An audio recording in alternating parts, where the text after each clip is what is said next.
السلام عليكم ورحمة الله وبركاته. إن الحمد لله والصلاة والسلام على رسول الله أما بعد. கண்ணியத்திற்குரிய சகோதர சகோதரிகளே, இமாம் அஹமது பின் ஹம்பல் ரஹிமஹுல்லாஹு அலைஹி அவர்களுடைய வாழ்க்கை வரலாறு என்கிற தலைப்பில் சில விஷயங்களை உங்களோடு பரிமாறிக்கொள்ள நான் ஆசைப்படுகிறேன். எப்படி இமாம் ஷாஃபிஈ அவர்களுடைய வரலாறும் இமாம் மாலிக்குடைய வரலாறும் ஒரு கடல் என்று பார்த்தோமோ, அது மாதிரி இமாம் அஹமது பின் ஹம்பலுடைய வரலாறும் பெரிய ஒரு கடல். நான் ரத்தின சுருக்கமாக உங்களுக்கு சொல்ல வேண்டும் என்று சொன்னால், இமாமுடைய பேரு அஹமது பின் முஹம்மது பின் ஹம்பல் என்பது அவங்களுடைய இயற்பெயர். அப்ப ஹம்பல் என்பது இமாமுடைய தந்தையுடைய பெயர் அல்ல, தந்தையின் தந்தையுடைய பெயர் என்பதை நீங்கள் புரிந்து கொள்ள வேண்டும். இமாமுடைய வாப்பா பேர் முஹம்மது என்பது வரலாறு. ஏன் ஹம்பலி என்கிற இந்த பேர் இல்ல, தந்தையின் தந்தையுடைய பேர் இல்ல, இமாம் பிரபலியமாயிட்டாங்க என்று சொன்னால், இமாமுடைய தந்தையின் தந்தை இருக்கிறாங்கல்ல, இந்த ஹம்பல் என்று சொல்லக்கூடிய இவங்க பனு உமையாவுடைய ஆட்சி காலத்துல சர்ஹான் என்ற மாகாணத்துடைய கவர்னராக இருந்தாங்க. ஒரு பிரபலியமான கவர்னர் என்ற காரணத்தால அந்த கவர்னருடைய பையன் என்ற பேர்ல இவங்க ஃபேமஸ் ஆயிட்டாங்க. இமாமுடைய தாயாருடைய பேர் சஃபியா பின்த் மைமூனா என்பது. இமாம் அவருடைய குன்னியத் அபு அப்துல்லா என்பதாகும். இமாமுடைய லகப் சிறப்பு பெயர் என்ன என்று சொன்னால் ஷேகுல் இஸ்லாம், இஸ்லாமிய ஷேக், இஸ்லாமிய அறிஞர் என்றும். இமாமு அஹ்லி சுன்னா, சுன்னத்துவல் ஜமாத்துடைய பிரபலியமான இமாம் என்பது இமாமுடைய சிறப்பு பெயராக இருக்கிறது.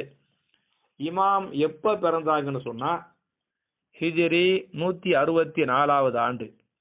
எப்ப பிறந்தாங்க? ஹிஜ்ரி 164வது வருஷம் பகதாதுல இமாம் பிறந்தாங்க என்பது வரலாறு. இமாம் அவர்கள் பிறந்து 2 வயசுலேயே அவருடைய தந்தை முஹம்மது அவர்கள் வஃபாத் ஆகிவிட்டார்கள். இமாம் அவர்கள் 2 வயதில் யத்தீமாக ஆக்கப்பட்டு விட்டார்கள். இமாம் அஹமது அவர்கள் 2 வயதாக இருக்கிற போது அவங்களுடைய தந்தை பனு அப்பாசியாவுடைய ஆட்சி காலத்துல இஸ்லாத்திற்காக, இஸ்லாமிய மார்க்கத்தை மேலோக செய்வதற்காக ஒரு போருக்கு போறாங்க. அந்த போர்ல இமாமுடைய தந்தை முஹம்மது ரஹிமஹுல்லாஹு அலைஹி அவர்கள் ஷஹீதாக்கப்பட்டாங்க. அப்ப தந்தை ஷஹீதாக்கப்பட்ட காரணத்தால 2 வயதில் இமாம் யத்தீமாக ஆகிவிட்டார்கள் என்பதை நீங்கள் புரிந்து கொள்ள வேண்டும்.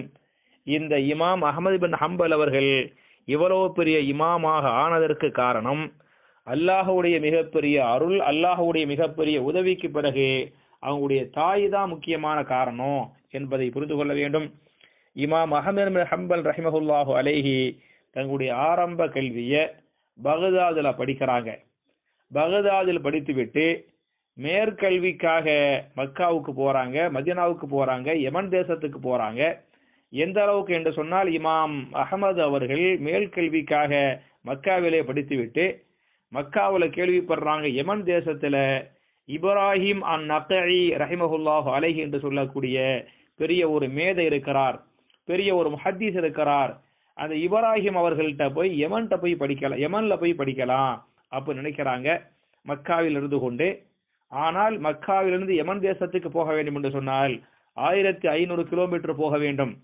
திரும்பி வருவதற்கு 1500 கிலோமீட்டர் தாண்டி திரும்பி மக்காவுக்கு சேர வேண்டும். இமாமுடைய வறுமை, கையில காசு இல்ல.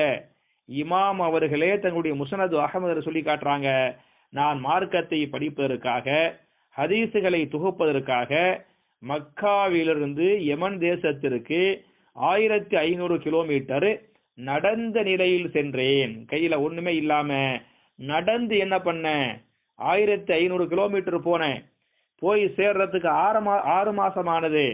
இடையில சாப்பிடறதுக்கு வழி இல்லாம மரத்தின் இலைகளை, புற்பூண்டுகளை சாப்பிட்டு கொண்டு 6 மாசம் நடந்து போய் யமன் தேசத்துல போய் சேர்ந்து இமாம் இப்ராஹிம் அவர்களை பார்த்து அவர்கள் மூலமாக பல்வேறு ஹதீசுகளை நான் கற்றுக்கொண்டு மறுபடியும் 6 மாத காலம் யமன் தேசத்திலிருந்து மக்காவிற்கு நடந்தே என்ன செஞ்சேன், நான் மார்க்கத்தை படித்தேன், ஹதீசுகளை தொகுத்தேன் அப்படிங்கிறாங்க.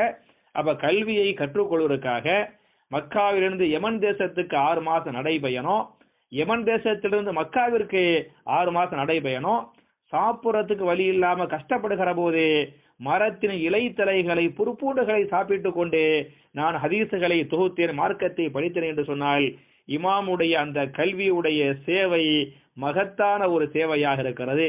எனவே என் அருமை சகோதரர்களே, என் அருமை தாய்மார்களே, இமாம் அஹமது பின் ஹம்பல் ரஹிமஹுல்லாஹு அலைஹி அவர்களை போன்ற ஒரு கல்விமானாக, கல்வியில் தேட்டம் உள்ளவர்களாக நாம் எல்லோரையும் அல்லாஹ் ஆக்கி அருள்வானாக என்ற துஆவோடு முடிக்கிறேன். வாஹிரு தஅவானா அல்ஹம்துலில்லாஹி ரப்பில் ஆலமீன். அஸ்ஸலாமு அலைக்கும்.